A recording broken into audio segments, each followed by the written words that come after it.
Hi guys, and welcome to your daily tarot reading for Sunday, the 22nd of May 2022. Thanks for joining me. I'm really interested in this date that we've got today.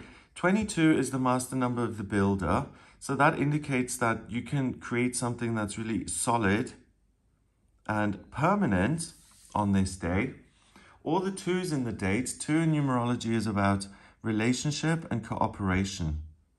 So there's the potential to start a new long-term positive relationship with someone, a place, or a thing. So whether it's a course that you're now interested in, that you start to study and that turns into a career, or you meet someone and it becomes an amazing new relationship, or you find a place, a location that you absolutely fall in love with and you're like, wow, I want to find a way of living here permanently. All of those things are possible just looking at the date. And then because we've got the 5 for May, 5 is about freedom. So you can really build something on this day that suits your needs and that works for you specifically. So the numbers are super promising. The way I want to do the reading is I want to use 3 different decks. The Tarot of the Mystic Spiral. This deck that was sent to me by Monica Thenberg. Thank you, Monica. And the Classic Tarot. So I'm going to choose one card from each deck. I'm not going to shuffle them because I'm just randomly picking one card. So let's see. I want this one. That one I want. There we go. The 6 of Chalices. Okay. I don't know who Gurdjieff is, but the 6 of Chalices is about selfless love.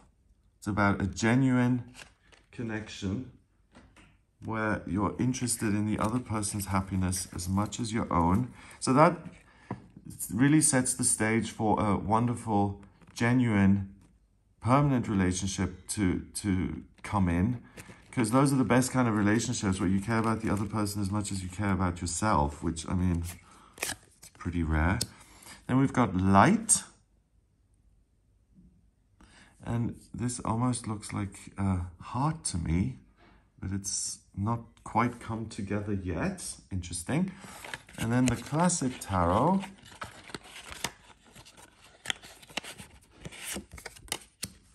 The Devil. Oh, wow. Instinctiveness. Oh, that's interesting. Because the Devil, I usually say, is a card that makes you feel trapped because you're too focused on the practical circumstances in your life. And they make you feel like you have very little freedom and you can't breathe. And the solution to the Devil card is to connect on a spiritual level and to say, what are my options, regardless of where I live or who I'm living with or what I'm doing for work, and listening to your higher self for answers and solutions, and that's the way out. But here in this deck, we've got instinctiveness. So they're saying that your body, your intuition, your kind of awareness on planet Earth is going to give you an answer and is going to give you a solution. Oh, and particularly if you come across something or someone in a physical way, so if you meet someone in person or you go visit St. Ives in Cornwall, or you sign up for the astrophysics course online, then if you have if you're in front of that thing or person, you're going to get a physical kind of instinct. You'll have a physical reaction, whether this sits right with you, whether it works, whether it's exciting, whether it's something you want to pursue. And it's important to listen to your body.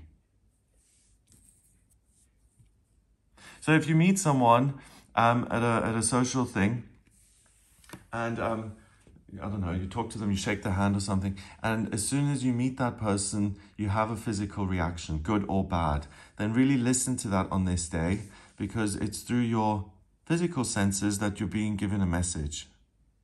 So let's see what the cards are saying overall then. Okay, so the 6 of Cups is usually 2 people standing in the front of the image as such, behind a kind of castle grounds. No, in front of castle grounds. And one person presents a cup filled with flowers to another person. And it's a gift, and it's a gesture that says, I want you to be happy. and I want to use my energy to make you happy. The other person then receives that chalice and they have a moment and it's all lovely and charming, and it lays the groundwork for something more significant to occur afterwards. Here it looks like we've got some sort of victory celebration in a place where they wear these little fez things. So it looks like maybe a leader has won and all the followers of that political party are now celebrating, because it seems good, it seems right, it seems like a victory. So I guess this deck is then saying there's an emotional victory. There's something that could have gone either way, but it does go your way. So if you take a chance emotionally, you're likely to get the outcome that you want. Oh, so if there's someone that you like, or you have, this is all about relationships, I suppose. If you have this physical reaction to someone else, and you're like, should I pursue this relationship? Should I talk to this person, see if we can get to know each other? And that kind of thing then is totally, can go either way. You can either fall madly in love, or you can not like each other. If you pursue this kind of thing, then this heart, these two lines come together to create a heart.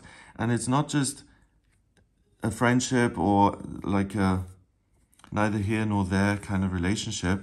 It's a significant, important relationship that illuminates you and that allows you in future to look beyond the physical, and that always allows you to tap into the higher realms, as in what are our options in spiritual truth.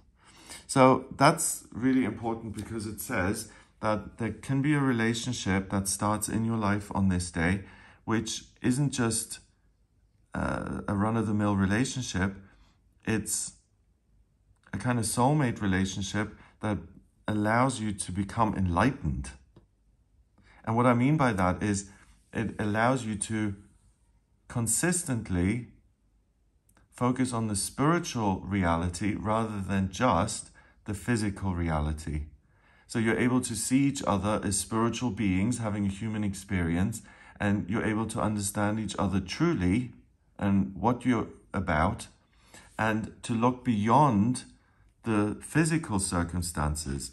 So it's kind of interesting, because we have all this potential for true love, but the first kind of the thing that first draws your attention is something physical. It's your instinct.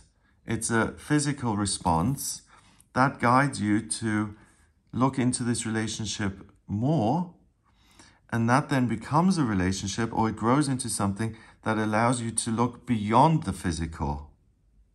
So it exists on both levels. It's a relationship that's passionate and physical, and there's chemistry there, but you're able to look beyond all that good stuff into your spiritual connection, and you notice that there's spiritual passion and connection and chemistry. And I mean, to me, that's the kind of relationship that I want. A relationship where on a physical level we're into each other, but on a spiritual level we're into each other as well. And we help each other become more enlightened. So there's teaching and love and balance involved. So wow. So if you're single and if you're looking for a new relationship, then please take the date here, the 22nd of May, and the cards, weigh that up and say, listen, there really is the potential for me to have a life-changing encounter here, so let me try it out. But also, if you feel kind of flat and if you feel like you're not making a lot of progress or you're not interested in anything, then what are the new places that you can go which can bring you this? Like, for instance, Glastonbury in Somerset with the Tor, the heart chakra of the world. Is this a place I like? Is it the town and the way the people are? On a physical level, does that work with me? Yes. But then on a spiritual level, the heart chakra and stuff, does that speak to me too? Yes. Then Glastonbury is going to be a significant part of your future if you feel that strongly about a place. And I think that's the key here. You feel very strongly about a person, a place, or something new that you can study.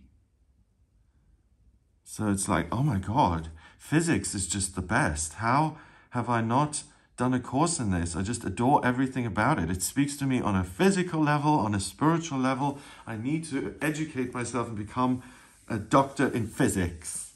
Then 22, that could lead to a new profession in your future. Please take it seriously and pursue it. Wow. An odd message coming from very different cards. Okay. Is there a warning? Not really. If you feel like you're overly stuck and you have no choice, the solution is looking at the same issue from using your different eyes, your spiritual eyes, to look at it again, and you'll get the solution. And then because all this love here, you're able to exit something that keeps you stuck in a very elegant and undramatic way. So even if you have to problem solve, and earlier I said letting go of things that don't work for you, if you've realized that I don't really love this, it doesn't work for me, then you're able to exit that situation very gracefully. So if you tend to be a little bit abrupt or rude or over the top when you're getting things to exit your life, then try it on this day, because you'll be able to make space in your own life with grace and charm and ease. Wow. Okay, so number-wise, we've got 15 and 6. That's 21. And this card I'm going to count as 4, because it's got those 4 lights in the center, which again, the 4 lights, it's kind of like the 4 of Pentacles in the tarot. It's about structure and security and hanging on to it for dear life. Usually in the 4 of Pentacles, we've got a miser, right?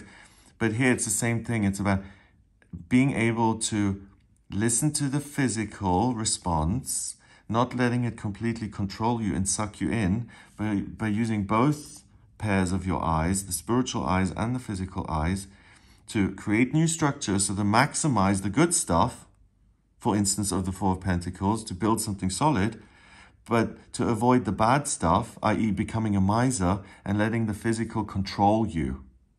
So you're able to bring in the best of both worlds, the spiritual world and the physical world, without falling off on either side, becoming overly spiritually focused or overly financially focused. Like excessive spiritual focus, I would then say, locking yourself up in a monastery and meditating exclusively for the next 10 years. That isn't particularly balanced. Or just then caring about money or physical connection and saying, okay, for the next 10 years, all I'm going to do is work 80-hour weeks and create a pile of money so I feel better about everything. You're really on the fence, which means you're able to get the best of both sides of the coin here. Oh, so what was the numbers? 15 and 6 is 21, and 4 is 25, 2 and 5 is 7, and 7 in numerology is mind and creativity. So that's interesting, because I feel because you're in this unique position, you are adaptable, you are creative. So imagine how well something could turn out. And I think that's going to go your way. But I'm also being prompted to count this card as 1. So 15 and 6 is 21, and then 1 is 22. Okay, and that brings us back to the 22nd of May here, that having access to all this knowledge and insights and clarity allows you to build something really significant for the future. So that's the message the cards kind of wanted to hammer home, that this is the master number of the Builder Day. Make sure you build something you like. Have a wonderful time. If you'd like a personal reading with me, please get in touch via my website. It's gregoryscott.com. On the front page, click on Book Your Reading to order your reading with me. In my personal readings, I use the tarot, astrology, and numerology to have a look at your energy and what's going on for you. The astrology chart, particularly, if I have your place of birth, date of birth, and time of birth, I can draw up your natal chart. And if you are trying to figure out what your life purpose is, or what you ought to let go of and change, what's happening in love and relationships, or you have any questions at all, then please do get in touch with me for a personal reading. If you like this video, give it a thumbs up. Please hit subscribe and share the video online. Have an amazing day, and I'll speak to you tomorrow.